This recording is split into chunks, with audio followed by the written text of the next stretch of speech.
This week we have our own Boston Joe Shepard here, who spends his summers as a tour guide in Alaska. And so he has become an expert on gold digging, the free market kind, not the socialist kind. So he's going to come tell us about all the adventures that he has in Alaska in the summers, share pictures with us, and it'll be a fun presentation today. Joe, fire up your microphone if it's not already on and make your way up here. This is a map of Alaska.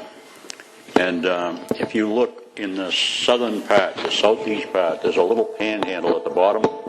You'll see Ketchikan, you'll see Juneau, and you will see Skagway. Skagway's at the very northern end of the Inside Passage. That's where I work.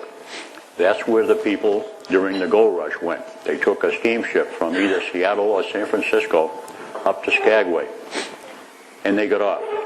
And from there they had to make it all the way to Dawson City, which is 600 miles from Skagway. But they had to go by foot 45 miles, carrying a lot of stuff. Then they had to go in a homemade boat 550 miles to get to where the gold was. That's what it took to get there. On the way, if you take a cruise through the Inside Passage, your first stop will probably be Ketchikan. And in Ketchikan, the coolest thing to see are the totem poles. The totem poles are similar to a coat of arms in Europe. Basically what they're doing is telling the history of the family or the clan where the totems are erected. Worth seeing, the best thing in Ketchikan. This is a glacier that's in Juneau, the Mendenhall Glacier. Well worth seeing. It's the best thing in Juneau. If you go there, you'll see the glacier. You'll see a building that has the history of the glacier in it. You'll see paths that go around the glacial area where you might see some wildlife, including bears, if you're lucky. Going through the Inside Passage, you'll see some seals. You'll see them basking on the rocks, and you'll probably see them in the water as well. If you're lucky, you'll see some whales. These are humpback whales. They're close to shore because the water there is extremely deep. Where those whales are, it's at least 200 feet deep, even though they're very close to the shoreline. That's because the Inside Passage is the biggest fjord in North America. It was created by the glacier that came down the White Pass 25,000 years ago. And it cut right through the mountains and created the White Pass. It continued and carved out the Inside Passage. That's why the water is so deep. It's as deep as 2,000 feet or more in some places. This is a picture I took from a fishing boat in Skagway the first summer I was there. You can see the humpback whale in the foreground. In the background you can see the city of Skagway. That's where I work. There's the city of Skagway right here. Very much like it was during the gold rush, except the road's paved and there are automobiles there. Other than that, it's not much different than it was during the gold rush. They didn't pave that road until 1982. Wow. This is the Red Onion Saloon. An original gold rush saloon is still in business today. You can go in there if you go up to visit and get a meal and a drink, and the brothel is upstairs. There's nothing going on up there. Now it's a museum. And the ladies are dressed up like madams, but they're tour guides is what they are. So you can get a tour up there if you want. This is the most photographed building in Alaska, the Act Ik Brotherhood Building. It was a fraternal organization of prospectors, and you had to be a prospector to belong to that group. The last member inducted into that group was not a prospector. He was the President of the United States. His name was Warren G. Harding. So he was the last member. Now, on the front of the building, what you see there is driftwood on the face of the building. That's why it's so popular to photograph it. There's about 5,000 pieces of driftwood on there, I'm told. I did not count them. Right here is the railroad. It was built in 1898 during the gold rush. And it went right down the center of Broadway from 1898 until 1942. When the Army came up to Skagway in 1942 to build two important projects up in the Yukon Territory, one of them was the Alaska-Canada Highway, the Alcan Highway, north and south from Whitehorse. The second project was the Canada Oil Pipeline. They used the train to bring the manpower and material from Skagway up to Whitehorse to begin those two projects. But when the Army came, they didn't like the fact that the people crossing Broadway all day long slowed those trains down, so the Army moved the tracks in 1942 to the back side of town. The tracks are still there. This is an overlook that I stop at every day on my tour. It overlooks the entire city of Skagway. You can see the ship in the port. You can see the mountains down the inlet. It's a pretty spot. Here's another view of it with a couple of ships in town. Most of the days there's 4 in town, but it's a hazy day in this particular slide. Now, the first summer I worked in Skagway, I did not know if I was going to like it. It was 2006, so I did not want to buy an RV or lease an apartment for the whole summer. When you leased an apartment, you had to lease it for the entire summer. So I had the only other option available to me was this. 5 months in a tent the first summer I was there. It was a unique experience, to say the least. The only amenity I had was the wooden floor and the picnic table. Other than that, that was it, what you see right there. There was nothing to secure my belongings inside there but the drawstring that closed the flaps. But nothing was ever stolen from my tent. It's a very honest group of people up there. Now, the first summer I was in the tent for 5 months. But after I took that picture to send home to my kids, they got a chuckle out of the Home Sweet Home on the sign, and the skunk hat I wore on there, like Curly in the Three Stooges. But after that, I moved into an apartment the second year I was there, owned by a tour company that I worked for the second year. The third year, I bought the Ritz. There's the Ritz right there. Probably doesn't look like the Ritz to you, but compared to my tent, it's the Ritz. And there I have heat, I have lights, I have hot water, my own shower, refrigerator, and stove. And I found out a few summers ago I even had air conditioning and the internet. Ritz, that's definitely the Ritz. Now here we have some local native people, the Tlinkits. T-L-I-N-G-I-T is how you spell it. It's pronounced by European-based people like us with a K, Tlingit. And the Tlingit people themselves pronounce it that way these days too. Now they did not have a written language until recently, so they passed their history down to the younger generation through these pageants you see being put on right here with music and costumes and dancing and stories. I'll tell you one of their stories that I think you'll get a kick out of. A long time ago in southeast Alaska, a bloodthirsty giant used to live. Every once in a while that giant would kill one of the Tlingit people, suck the blood from that person's body, and devour their flesh. 3 brothers decided they were going to put an end to the giant's predation on their people. The oldest brother said, "Younger brother, since I'm the oldest, it's my duty to avenge our people." So he took his bow and arrows and knife and headed out into the forest after the giant. A couple of weeks went by, and the 2 younger brothers never heard another word from their oldest brother. They feared the worst, that the giant had killed him, and they mourned their oldest brother's loss. After a mourning period, the middle brother said, "Younger brother, since I'm now the oldest, it's now my duty to avenge our people and our brother." He took his bow and arrows and headed out into the forest after the giant. Another couple of weeks went by, and the youngest brother never heard another word from his middle brother. He was deeply saddened because now he realized the giant must have killed both of his brothers. So he mourned for a long, long time.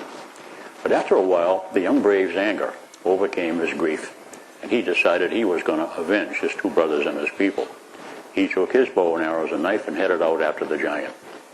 The first day he hiked down the trail all day long but saw no sign of the giant. On the second day, the young brave got up at the crack of dawn and hiked down the trail all day long till nightfall, but no sign of the giant.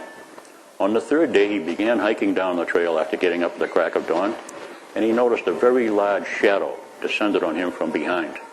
Before he could turn around to see what cast that shadow, he was knocked unconscious. When he woke up, he was bouncing around inside of a large leather bag and realized he was inside the game bag of the bloodthirsty giant. He reached over to his shoulder. His bow and arrows were still there. He reached down to his belt. His trusty knife was there. He sliced a hole in the bottom of the bag and slipped out onto the trail behind the giant. He had to run to keep up with the giant's loping strides, but he followed the giant all the way back to his cave. Before he went inside the cave, he said a prayer to the Great Spirit that his 2 brothers would still be alive inside the cave so that he could rescue them. Then he followed the giant inside the cave. But all he saw inside the cave was a pile of bones. He yelled at the giant, "You evil giant, I'm going to kill you." The giant turned around and the boy shot an arrow. The arrow struck the giant right in the heart, and blood started to pour from the giant's chest like a fire hose. The giant realized he was dying, but he said to the young brave, he said, "Young man, you might have killed me, but I leave you with this curse. From now until eternity, I'll be sucking the blood out of you and all your people." Then the giant collapsed, and he died. Well, the young brave wanted to make sure the giant's curse couldn't possibly happen, so he dragged the giant's body by his feet outside the cave. He then collected lots of wood and burned the giant's body for days and days, till nothing remained of the giant's body but a pile of ashes. When those ashes cooled, the young braves scattered those ashes to the four winds to make sure the curse couldn't come true. But all of a sudden, the curse came true. All those ashes turned into mosquitoes. That's an actual story. I did not make that up. That's one of their legends, my favorite one. Now we know where they come from. Here is a guy called Soapy Smith. Jeff Smith is his real name, Jefferson Randolph Smith. He was called Soapy because he was a con man. He was like the mafia don of Skagway. The law enforcement people, the public officials in Skagway, worked for him. They were on his payroll.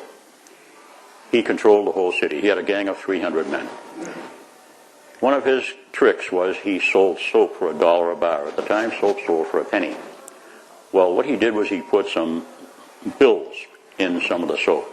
$20 bills, $50 bills, and $100 bills. Interspersed in the audience, of course, were 3 of his men. And when he sold the soap, they bought some, and they opened it up, and they found a $20 or a $50 or $100 bill. So after that happened, everybody wanted to buy the soap. Well, those 3 guys were the only ones who got money. Everybody else got soap. You might say they were cleaned out. So he was a pretty sleazy con man, and he controlled the whole city. He had thousands of cons like that, and he ran the whole place. Well, there was a guy came up, John Stewart, had a bag full of gold, and went into Soapy's bar. You saw him standing at the bar, and he owned that place. And he had his gold stolen from him in the bar. So Stewart was very angry. He went around to all the merchants in town in Skagway and said to them, "If you fellas don't get my gold returned to me, I'm going down to the lower 48 states and tell every newspaper man that will listen what a pack of thieves everyone in this town is, and that no one should come here to buy their gold rush supplies from you fellas." Well, that got the merchants' attention. They called Soapy aside. They said, "Look, you have to return Stewart's gold." Soapy refused. So the merchants called for a meeting. And they did not want Soapy in the meeting because he was a smooth speaker. And they were afraid he might sway the meeting in his favor. So they posted guards outside the meeting place to keep Soapy out. When Soapy tried to get in, one of those guards, his name was Frank Reed, stopped Soapy. They argued with each other, then they pushed and shoved each other, then they drew guns and fired. Soapy received a wound to the heart. He died immediately. Frank Reed received a wound to the groin. He died 12 agonizing days later. There's Soapy right here. There's his grave in the graveyard in Skagway. And there's Frank Reed's grave. Frank Reed, you can see, has a big monument. That's because the merchants were so happy that he got rid of Soapy and his gang that they built him that big monument. Probably used the gold to pay for it. Yeah, they might have. But here's this Bulrush Cemetery. Notice that most of the graves are wooden. That's because no one knew these people. They took a collection in the saloon to pay for their burial. It was in a burlap sack with a wooden headboard. That's all they got. Here's a log cabin that belongs to Captain William Moore. He was the founder of Skagway. In 1887, he was up there. Captain Moore was a soldier of fortune. He was a sea captain. He was an adventurer. He made and lost multiple fortunes over the course of his lifetime. And he was up in Alaska to try to get rich again. And to fill in and to get some income, he was delivering mail for the U.S. government and for the Canadian government in a dog sled. The guy was 67 years old when he started up there in Alaska. He was a tough guy. Well, in 1887, he was hired by a man named William Ogilvie to conduct a survey of the White Pass. And William Ogilvie was conducting a survey of the Chilkoot Pass. There are two passes that go from the Pacific Ocean to the interior of Canada. And both those men were hired by Sir Thomas White, who was the Minister of the Interior of Canada at that time. There's Captain Moore right there. You can see he's a tough-looking bird. He's got some Indian clothes on. That's the kind of clothing he wore when he was out in 50 below zero weather with his dog sled delivering the mail up there.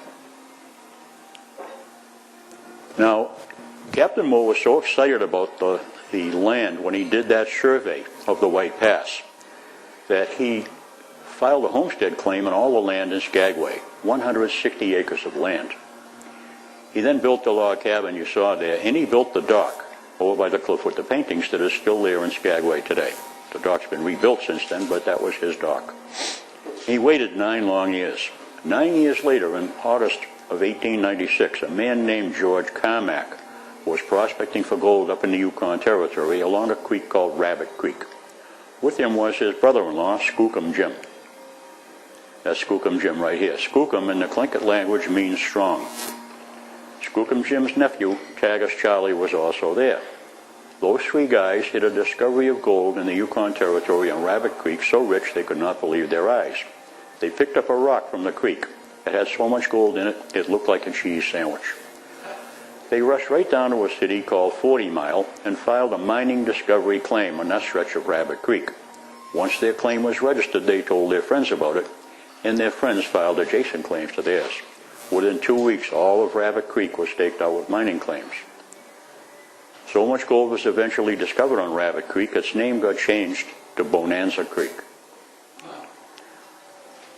11 months later, the first ship full of gold arrived in San Francisco Harbor.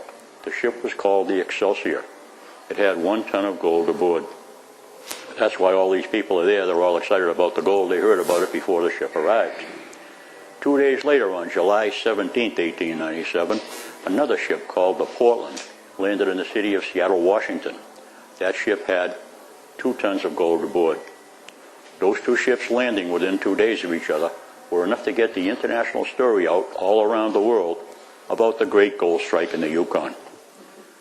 12 days later, on July 29, 1897, the first ship full of gold rush stampeders arrived in Skagway Harbor. The ship was called the Queen. You can see it right here. 200 men were aboard that ship.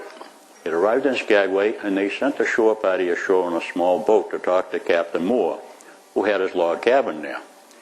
And Captain Moore told the men in the shore party, "I'll be happy to sell you fellas some land and lumber so you can build your houses." The men in the shore party went back to the ship and told them what he said. And they decided on the ship they were going to ignore Captain Moore. They just came ashore and took his land. And here's what it looked like. Skagway, that's Broadway before the buildings were built.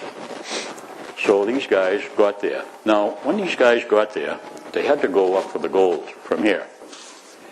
And they had to go 45 miles into the Yukon Territory to a lake called Lake Bennett to build a boat.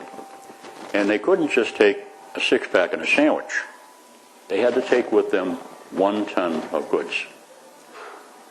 Otherwise, they could not get into Canada, because up at the top of the mountain was the border between the U.S. and Canada. And the customs people, the mounted police at the time, would not allow them in unless they had a ton of goods, which was enough food, clothing, and equipment to work up in the Yukon for 1 year. If you didn't have that stuff, you had to turn around and go back to Skagway and get it. Now, right here is a map of an aerial view, an eagle's eye view of Skagway and Dyea. The town of Dyea is on the left there. You can see there's a pass goes up through the mountains right there. That's the Chilkoot Pass. And in Skagway, the White Pass goes out of Skagway. You can see the pass going through the mountains there. They were both carved out by glaciers a long time ago. Now, Dyea had a population of about 10,000 people during the gold rush. It was a very popular trail. Skagway had a population of about 20,000 during the gold rush. It was the White Pass Trail went out of Skagway, another popular trail. Most of the people that went up for the gold rush took one of those 2 trails. So here's the ton of goods you had to carry. Gives you an idea what it looked like. You can see the guy's got a pack on his back, a homemade pack. You took the first 50 pounds of your ton of goods, carried it 5 miles up the pass, and put it down in the snow. It was snowing when most of the people came because it was fall. You then took the empty pack, hiked down the pass 5 miles, picked up the second pile of 50 pounds of your stuff, carried it 5 miles up the pass and put it in the pile. To get just the required 1 ton of goods 5 miles up the pass took a minimum of 40 round trips like that. Now most people would want to take personal items in addition to the required 1 ton. If you did that, you could add as much as 1,000 pounds to your load. In that case, it would take 60 round trips to get your stuff 5 miles up the pass. But the entire walking part of the pass was 45 miles long. That meant that you had to repeat that process 9 times to get all your stuff through the entire walking part of the pass. That would take the average prospector a minimum of 3 months to accomplish that. Now, women made the trip too. 8% of the people who made the trip through the passes were ladies. This is an article written in the Skagway News by a lady named Annie Hall Strong. She made the trip, so she knew what you had to take with you, and she made this list for the ladies to bring in addition to the ton of goods. You can't see this very well in the slide, so John, if you could hand these out. I have some handouts coming out of the ton of goods, the ladies list, and also of some customs and some information comparing 1908 to 2008. I couldn't find 1898. 1908 was as close as I could find, but it's a good comparison to give you an idea. Right here we have a diagram of the 2 passes. The one on the right is the White Pass. It's a little longer than the Chilkoot Pass, which is the green one on the left. But the Chilkoot Pass was much steeper. So some people decided to take the steep pass because it was shorter and they thought it would be quicker. Some opted for the White Pass thinking it was less steep and safer. They both ended at Lake Bennett up at the top of the picture. Up there you had to build your boat. Now your boat had to be probably the first boat you ever built in all of your life. And you had to build it from the logs that were up there working in minus 40 Fahrenheit temperatures along the lakeshore. Now another way to get up the pass was you could take the Wagon Road, built by George Brackett, who used to be the mayor of Minneapolis, Minnesota. He got that wagon road about 8 miles out of Skagway when the railroad came and made his toll road obsolete. So he was forced to sell the toll road to the railroad for about $100,000 after he and his investors invested more than that to build the road. He took a large loss, but to offset that loss, he collected some tolls. He used to charge $1 a person, $1 a horse, and 25 cents each for a dog, a goat, a sheep, or a pig, and 2 cents a pound for the freight on top of that. All those animals were used to carry freight up the pass. And when you got to the Canadian border, those animals counted in your food allotment because you would eat them when you got to Lake Bennett. Here is a slide. You can see the railroad up there, and below it you can see that little white line that's going up as it goes to the left. That's the remains of the Brackett Wagon Road. That's all you can see of it. They built the railroad right on top of it. And here's a locomotive, a steam locomotive built in the 1940s. It runs in Skagway about 3 days a week. You can ride that if you want. If you get up there in the right day of the week, you can ride that. And these trains run every day. These are diesels built in the 1950s. They're the most modern ones in the fleet. When you get to the summit, you come to this green building, which is an outhouse. I tell the people on my bus, it gives new meaning to the term greenhouse effect. But it's the only show in town when you get up there, because if you look behind it, you can see the trees are about this high. You can't hide behind those trees. So, and you can see the road goes further down to the left of the building. You can see the road going off in the distance. That is 30 more miles from that outhouse at the top of the mountain to get to Lake Bennett, where you would have to build your boat. And the road, of course, was not there. Just that rough terrain behind the outhouse is what was there. So even though it's not a mountain with a high elevation, it was still some pretty rough terrain to be going through.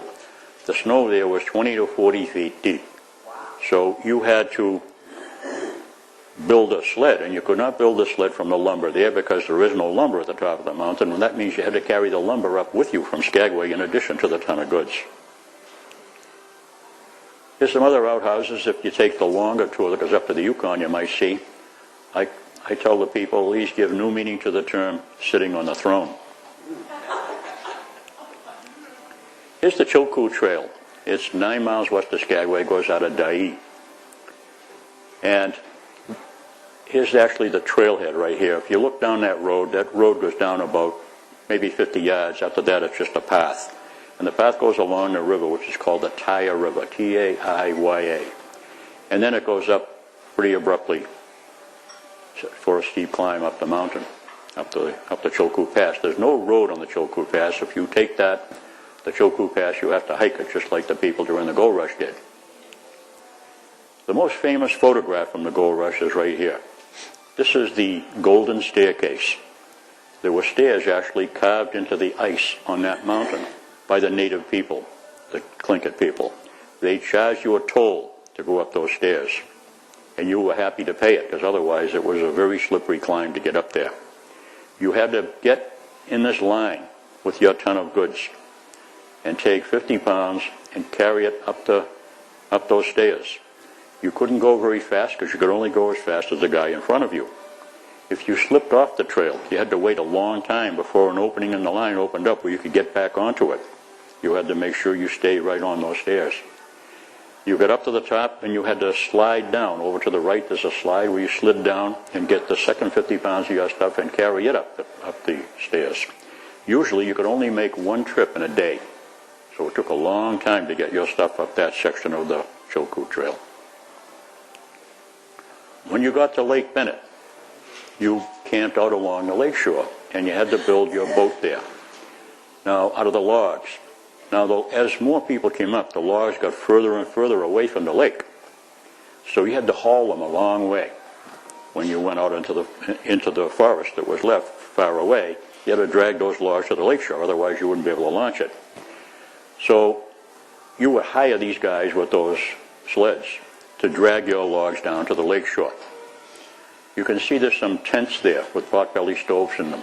Those are hotels, restaurants, saloons, gambling parlors, brothels. Every business that you see in Skagway or any other town for that matter was available at Lake Bennett because there were customers there. And you would say, why would you pay to stay in a hotel that was in a tent? Well, that potbelly stove is why. Your pup tent probably didn't have a heater at all. And so once in a while you might want to shell out whatever the freight was to stay in that heated tent. There was there was everything you could think of. Restaurants, places to repair your clothes and shoes, the works was there. Now you had to build your boat over the winter, and you couldn't launch it till the end of May the next year, May of 1898, the end of May actually, the 29th, was the day the ice broke up enough to launch boats to start sailing down the Yukon River to get to Dawson City, 550 miles from Lake Bennett. Here's a gold panner right here. He's got his gold pan, he's got a mosquito net over his hat to keep the bugs off him. He's got his pick and shovel there. Gives you an idea what it looked like. Here's Dawson City during the gold rush, early in the period when there were still tents before they built the buildings. Later, Dawson City became known as the Paris of North America. There were beautiful buildings there, there were chandeliers, there was fancy restaurants, there were casinos, there was the works there. They had electricity there. They didn't have it in half the towns down below in the 48 states, they had it up there. So, pretty remarkable place. That's the Yukon River in between. They had the tents are on both sides of the river, you can see there. So, these were some extremely tough people to make that trip. 100,000 people come up for the gold rush. 30,000 made it through the passes all the way to Dawson City. Of the 30,000 that made it to Dawson City, only 15,000 looked for gold. The other 15,000 pursued other business interests like hotels and casinos and restaurants and things like that. Out of the 15,000 that looked for gold, 4,000 found some gold. Of the 4,000 who found some gold, about 400 found enough gold to be considered rich. Of the 400 that got rich, about 25 left that area with their riches. Most of them lost their riches by investing in other mining claims that did not pan out. Others lost theirs by having a fire in their building. There was no insurance, so you'd be wiped out. And the gold, of course, that was the reason they were all up there. And you can see this safe. It's in the railroad station in Skagway, right across from the Red Onion. Now here's Raven. Now Raven is, according to the Northwest Native folks, a deity. He's like the right-hand man to the Great Spirit. And they consider Raven to be a very wise bird, as do many other cultures in the world, including the British culture. In the Tower of London, there are professional ravens keepers, paid by the British government to keep the ravens in the Tower of London fed and happy.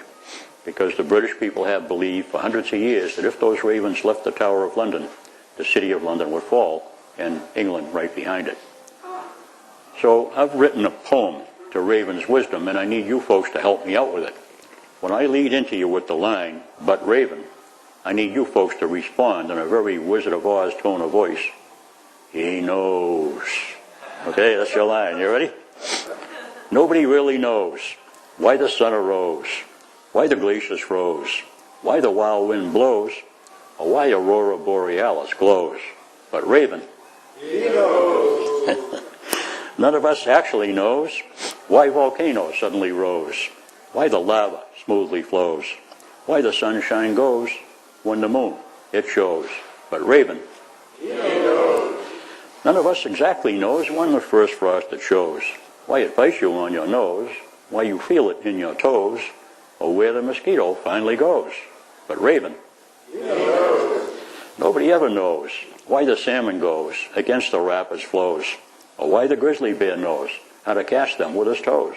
But Raven, he knows.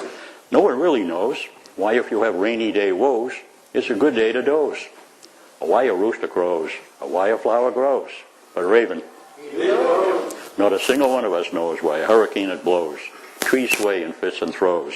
While we're scared and fear we're froze, he watches it all in calm repose, because he's Raven and he knows. Okay, that's Raven. Yeah. Thank you. Thank you. There was no TV in my tent there, you see. I have plenty of time on my hands to write poetry. I'll show you a couple more things here, and then we'll open it up for questions. Besides going on a tour up there, you can go fishing. This is my first summer. I caught a 35-pound salmon. I fished every Friday up there. It's expensive to fish there. It's $30 a day just for the license. And to go out in the boat is $140 minimum to go out on the boat for a half day per person. It's expensive, but it's a beautiful place. And I did it one year. It was fun. The year I lived in the tent, I had a big party because I couldn't keep the fish, so I just had a big party with the fish every Friday. Everybody came, they brought all the other stuff. I supplied the fish. I even cooked it. You can fly in a helicopter up onto a glacier and ride a dog sled up there. I did it the first year I was there. It's expensive, $600. I did it once, and that wasn't enough for me. It was half price for locals, so I got it for $300. You can ride a dog sled on the ground, and they exercise the dogs by having them work during the summer for the tourists. So here the dogs are pulling a wagon, and I'm in the front of that wagon. You can take a flight seeing tour, which will fly you up over the glaciers into Glacier Bay. And you can see the glaciers here. They're beautiful. That black stuff in the middle is called moraine, M-O-R-A-I-N-E. And what it is actually is chips of granite scraped off the sides of the mountain by the glacial ice. The glacial ice is so hard, it grinds the granite right off the sides of the mountain. When two glaciers come together up there, some of the moraine winds up in the middle. It's called medial moraine. Along the sides, it's called lateral moraine. And here's a Tidewater Glacier. The Tidewater glaciers come right down to the ocean. Hanging glaciers are a little different. They come down to a certain level. When the temperature gets high enough, they begin to melt, and they create a stream that goes down into a river, and those rivers run into the ocean. You can see wild irises over in Dai if you head over there. See the snow in the mountains behind them. It's a beautiful place to see. There's some more wild irises. You can tell I like them. There's a few pictures of the irises here. And if you go further up on the long tour into the Yukon Territory, you'll see, on a lucky day, if you're there with no wind on the lakes, you can see the mountains reflected in the lakes. There's a few shots of that here. And there's a picture in the fall. And fall comes up there in August, so it's early. This is probably an early September picture right here at the summit. You can see the mountains are covered with snow. And quite a thing to see. Okay, any questions anybody has? This is going to sound like a silly question, Joe, but I actually mean this seriously. When I say the irises and all, I want to ask, did you ever see any honeybees? We see bees up there, yeah. You do? Yep. Honeybees, all right. The mosquitoes? Do you shoot the mosquitoes with a 12-gauge shotgun or what? No, they aren't that big. So even though they're reputed to be that big, they're not really that big, but they're pretty good size. When I was living in the tent, you saw, the first couple nights I was in the tent, it actually snowed. Not much, about this much. And there were mosquitoes flying around inside my tent. They were, if you looked at the mosquitoes up there, if you look at the mosquitoes up there under a magnifying glass, they probably have fur. They were big. They were about this big. And they were very lethargic. They were easy to swat. So that was good. When did the mosquitoes hatch? How early do they come out? I was there in April. They were flying around in April while it was snowing outside on my tent. They were inside my tent flying around. Yeah, but then there were puddles of water where they could lay their eggs? Yeah. I guess? Yep. Okay. Yep, they lay, and there are ponds everywhere up there and streams, and so they lay their eggs all over the place, but they're not really as bad. I mean, they were worse in my yard in Massachusetts than they were in Skagway, unless you had a really bad day. Sometimes if the wind was down. Skagway, the word Skagway is a Tlingit Indian word. It means the windy place. So the wind keeps them off of us. It's great. The wind is our friend. If it wasn't for when the wind's not there, the bugs will really get you. Thanks, Rick. Joe, all these pictures of eagles keep scrolling by. Are they just like the resident crow? Are they everywhere up there? These eagle pictures I took at a place called Haines. If you saw it on the map, it's about 15 miles from Skagway across the bay. But to drive there from Skagway is 350 miles by road. But if you go up in the fall in November, they have Eagle Fest. You can look it up on the internet. It's a time when 4,000 bald eagles come from all over Alaska to Haines. And they're at a very small area called the Council Grounds, a native area. And the Bald Eagle Foundation in Haines has a party. They bring in speakers, they bring in biologists to explain the birds. They have entertainment, they have food, they have a shuttle bus that runs from town out to the council grounds, and it goes back and forth several times a day. You can go out and see the eagles. Anytime from November to January, the eagles are there, but the Eagle Fest is the middle of November, and that's when they run the shuttle. So you don't have to rent a car even. Just fly into Haines, walk over to the foundation. You pay a fee for the duration of the time you're going to be there, and then you can take the shuttle anytime you want. Professional photographers are there taking pictures of the eagles. It's incredible. You never see one eagle usually has a territory of at least a square mile, and he will fight to defend it. But here, because of the plenty of food, there are eagles 10 in a tree. I mean, you don't ever see that anyplace else. Any other questions? All right, well, it's 1 o'clock. Joe, thanks for this amazing experience. You're welcome. Thank you.